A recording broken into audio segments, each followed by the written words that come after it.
Hello everyone, welcome to grammar centre. मी प्रगती. ॲडजेक्टिव्हजमध्ये जे काही रूल्स आहेत, साधारण 18 रूल्स होते. ते सगळे रूल्स आपण डिटेलमध्ये अभ्यासलेले आहेत. या पुस्तकात ज्या गोष्टी मेन्शन केलेल्या नाहीयेत, त्यासुद्धा आपण व्यवस्थित डिटेलमध्ये सगळ्या बघितलेल्या आहेत.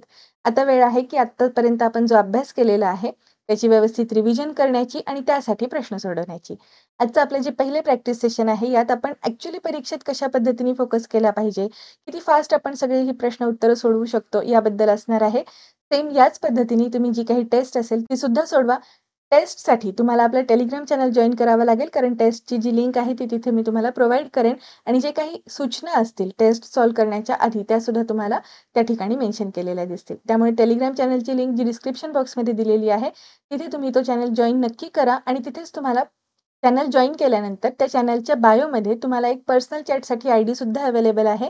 त्यामुळे तुम्हाला जर इंग्लिश संदर्भात कुठल्याही पद्धतीची शंका असेल, तर तुम्ही मला डायरेक्ट कॉन्टॅक्ट करू शकता. आजच्या लेक्चरमध्ये आपण फास्ट ट्रॅक पद्धतीने रिव्हिजन करणार आहोत. आजच्या लेक्चरला सुरुवात करूया.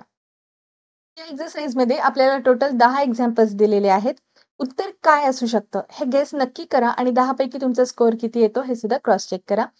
कमेंट बॉक्समध्ये तुम्हाला स्कोअर सांगायचा असेल तर सांगू शकता. मात्र जर नाही सांगितलं तरी ॲटलीस्ट सेल्फ अनालिसिस तरी करा. किती आतापर्यंत आपण अभ्यास केलेला आहे आणि आपल्याला आणखीन किती अभ्यासाची गरज आहे हे तुम्हाला लक्षात येईल. ओके. पहिला क्वेश्चन आहे, were no less than 50 persons in the dining hall. या सेंटेन्समध्ये ज्या गोष्टींना आपण हायलाईट करत आहोत ते व्यवस्थित समजून घ्या. नो लेस हा एक शब्द आहे, दॅन हा सुद्धा शब्द आपण हायलाईट केलेला आहे आणि 50 पर्सन्स. 50 पर्सन्स हे आपण ॲक्च्युली मोजू शकत आहोत. संख्येत मोजता येणारी गोष्ट आहे. ही आपली काउंटेबल नाऊनची गोष्ट आहे, बरोबर. मग काउंटेबल नाऊन सोबत आपण लेसचा वापर करत नसतो. काउंटेबल नाऊन सोबत आपण कुठला ॲडजेक्टिव्ह वापरतो? फ्यू. पण या ठिकाणी याच्यापेक्षा जास्त नव्हते असं आपल्याला सांगायचंय. कंपॅरिझन केलेलं आहे, तर आपण फ्यू न वापरता फ्युअर असं वापरावं लागेल. ओके. त्यामुळे करेक्ट सेंटेन्स असेल, there were fewer than 50 persons in the dining hall. हे करेक्ट सेंटेन्स असेल. Next example, few remarks that he made वर ऑफेन्सिव्ह टू माय ब्रदर. आता या एक्झाम्पलवरून आपल्याला काय लक्षात येत आहे, की काहीतरी असं बोललं गेलं आहे, की ज्याने आपल्याला हर्ट झालेलं आहे, वाईट वाटलेलं आहे, अपमान झालेला आहे. मग या ठिकाणी जे काही रिमार्क्स त्याने दिले, मग इथे ते सगळे माझ्या भावासाठी ऑफेन्सिव्ह होते असं आपल्याला सांगायचंय. म्हणून आपण द फ्यूचा वाक्यात वापर करायचा आहे. फ्यू जर आपण वापरलं तर त्याचा अर्थ असतो जवळ-जवळ नाहीच. म्हणजे थोड्या प्रमाणात असा त्याचा अर्थ होतो, मात्र तसा न लक्षात ठेवता जवळ-जवळ नाहीच किंवा निग्लिजिबल अमाउंटमध्ये अशा पद्धतीने लक्षात ठेवा. ओके. आणि त्याचबरोबर जर आपण अ फ्यू म्हटलं, तर त्याचा अर्थ काय असतो, की थोड्या प्रमाणात. आणि जर आपण द फ्यू म्हटलं, तर त्याचा अर्थ असतो, की थोडंच, मात्र ते जे काही क्वांटिटीमध्ये आहे, ती सगळी क्वांटिटी आपल्याकडून कन्झ्युम केली जाणार आहे. ओके. म्हणजे थोडंच असेल, मात्र ते थोडं सगळं वापरलं जाणार आहे. संपूर्ण गोष्ट आपण ती मेन्शन करणार आहोत. मग जे काही रिमार्क्स होते, ते सगळेच माझ्या भावासाठी ऑफेन्सिव्ह होते असं सांगत असताना द फ्यू हे आपल्याला वाक्यात वापरावं लागेल. या पद्धतीचे जे काही एक्झाम्पल्स आहेत, ते आपण ऑलरेडी बघितलेले आहेत. आधीचे लेक्चर्स नक्की बघा. फ्यू हे काउंटेबल नाउनसाठी वापरलेलं असतं आणि याच्याऐवजी आपण लेसचा वापर करत असतो किंवा मग लिटिलचा सुद्धा याच पद्धतीने वापर केला जातो. लिटिल, अ लिटिल आणि द लिटिल यावरती सुद्धा वेगवेगळ्या परीक्षांमध्ये प्रश्न विचारलेले दिसतात. त्यामुळे त्याचा सुद्धा व्यवस्थित अभ्यास करा. आधीचं सगळे लेक्चर्स जे आहेत ते एकदा सिक्वेन्सने बघितले तर तुम्हाला कुठलेही डाऊट राहणार नाहीत. Example, it is a worth seeing movie and you must not miss it. आपण या मूव्ही बद्दल माहिती देत आहोत. हे जे आपण ॲडजेक्टिव्ह वापरलेलं आहे वर्थ सीइंग, हे आपल्याला मूव्ही या शब्दाच्या आधी न वापरता, म्हणजे ॲट्रिब्युटिव्हली त्याचा वापर न करता आपल्याला ते नंतर वापरायचं आहे. नाऊन नंतर आपल्याला वर्थ हा शब्द शक्यतो वापरायचा आहे असं लक्षात ठेवू शकता तुम्ही. It is a movie worth seeing and you not miss it या पद्धतीने करेक्शन करा. मूव्ही या शब्दानंतर मग आपण वर्थ सीइंग हे ॲडजेक्टिव्ह वापरूयात. Okay. Next example. Of all the students, Rita was less worried when the date for the annual examination was announced. हे जे सेंटेन्स आपण बनवलेलं आहे, हे आपण ऑफ ऑलचा वापर करून बनवलेलं आहे. म्हणजे आपल्याला या ठिकाणी सुपरलेटिव्ह ॲडजेक्टिव्हचा वापर करायचा आहे. लेस हे आपण पॉझिटिव्ह डिग्रीमध्ये वापरतो आणि याची सुपरलेटिव्ह डिग्री कशी असते? लिस्ट. ओके. आणि जर आपण सुपरलेटिव्ह डिग्री वापरतोय, तर त्यासोबतच आपल्याला आर्टिकल दचा सुद्धा वापर करावा लागेल. त्यामुळे इथे आपण सुपरलेटिव्ह डिग्रीमधले ॲडजेक्टिव्ह वापरायचे हे समजण्यासाठी ऑफ ऑल हे आपले कीवर्ड्स आहेत. ओके. काही असे प्रिपोजिशन्सच असतात, 2 अक्षरी 3 अक्षरी शब्द आहेत, मात्र ते आपल्याला कीवर्डचे काम करण्यासाठी खूप उपयुक्त असतात. ते तुम्हाला लक्षात आले पाहिजेत आणि ही सुपरलेटिव्ह डिग्री जी आहे लेसची ती आपल्याला या वाक्यात वापरायची होती. लेस ऐवजी काय वापरावं लागेल? The list. Okay. Next sentence. Even the most perfect person in the world is said to have erred when there was time to act. वाक्यात आपण परफेक्ट या एका सुपरलेटिव्ह इटसेल्फ या शब्दाचा वापर केलेला आहे. परफेक्ट, कंप्लीट, सुप्रीम हे जे शब्द आहेत हे सुपरलेटिव्ह आहेत. They are superlative in themselves. म्हणजे याची तुलना इतर सोबत होऊच शकत नाही. परफेक्ट म्हणजे परफेक्ट, परिपूर्ण. कमी परिपूर्ण, जास्त परिपूर्ण असं असतं का? नाही. त्याची तुलना होऊच शकत नाही. त्यामुळे आपण याला सुपरलेटिव्ह डिग्रीमध्ये वापरण्याची गरज नाही. करेक्ट सेंटेन्स कसं असेल? Even perfect person in the world is said to have erred. Okay. Next question. I was surprised to see every student sitting quietly in the class even though the teacher was not present.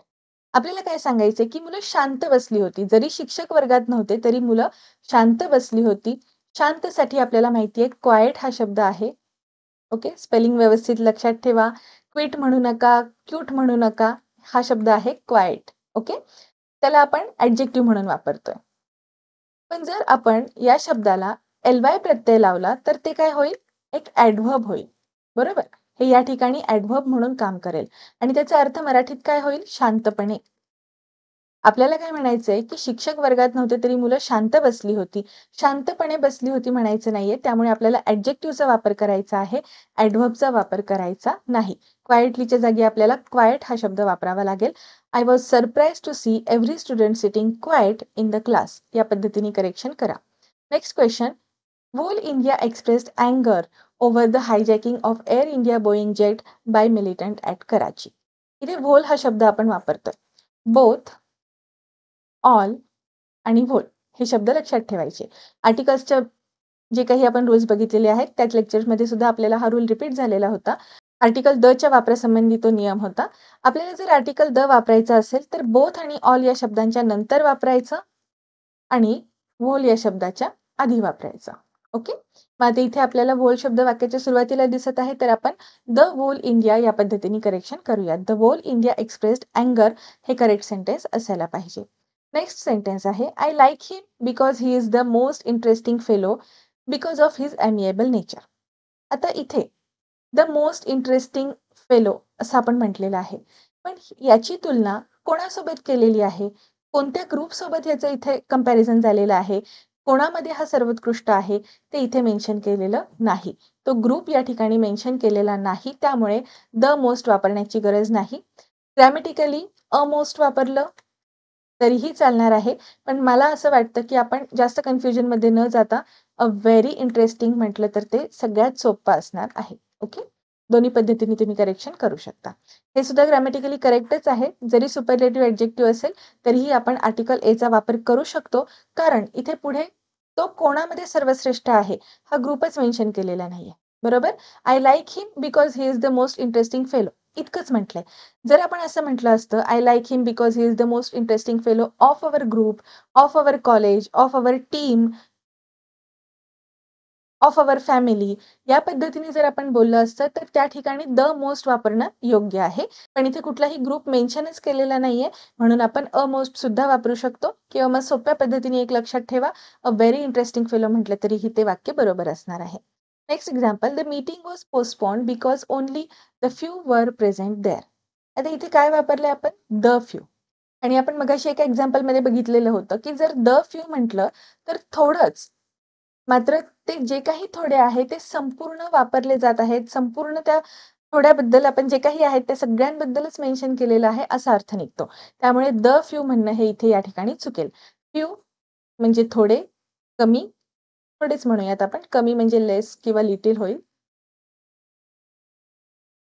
म्हणजे जवळ-जवळ कोणी नाहीच, कोणी नव्हतं म्हणून आम्हाला meeting postpone करावी लागली या अर्थाने हे वाक्य आहे. आणि जे काही उपस्थित राहणारी लोकं होती त्यांना आपण ॲक्चुअली मोजू शकतो संख्येमध्ये म्हणून या ठिकाणी फ्यूचा वापर झालेला आहे.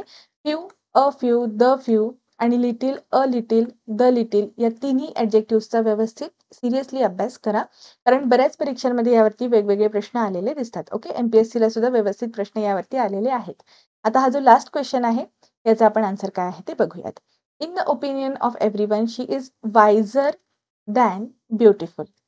इथे एकाच व्यक्तीच्या 2 गुणांची तुलना झालेली आहे.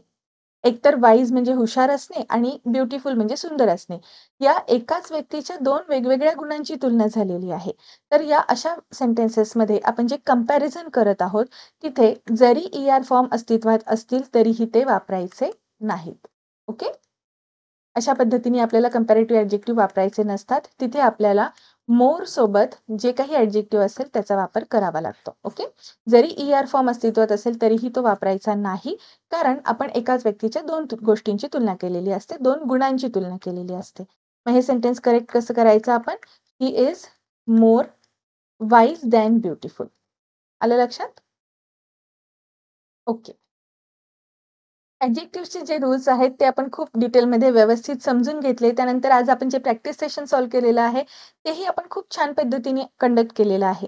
म्हणजे परीक्षेत ॲक्चुअली तुमचा अप्रोच काय असला पाहिजे प्रश्न सोडवत असताना, कोणत्या गोष्टींवर आपल्याला फोकस करायचा आहे आणि इंग्लिशमध्ये कॉन्फिडन्स कसा मिळवायचा, या सगळ्यासाठी प्रॅक्टिस सेशन्सची खूप मदत होत असते. त्यामुळे तुम्ही सिरियसली प्रॅक्टिस सेशनसुद्धा नक्की बघा. जे काही आपले लेक्चर्स आत्तापर्यंत झालेले आहेत, ते सगळे तुम्हाला प्लेलिस्टच्या माध्यमातून आपल्या चॅनलवरती अवेलेबल आहेत. सगळे लेक्चर्स एकदा नक्की बघा. आता आपण नेक्स्ट चॅप्टर चालू करणार आहे. भेटूया पुढच्या लेक्चरमध्ये. Thank you.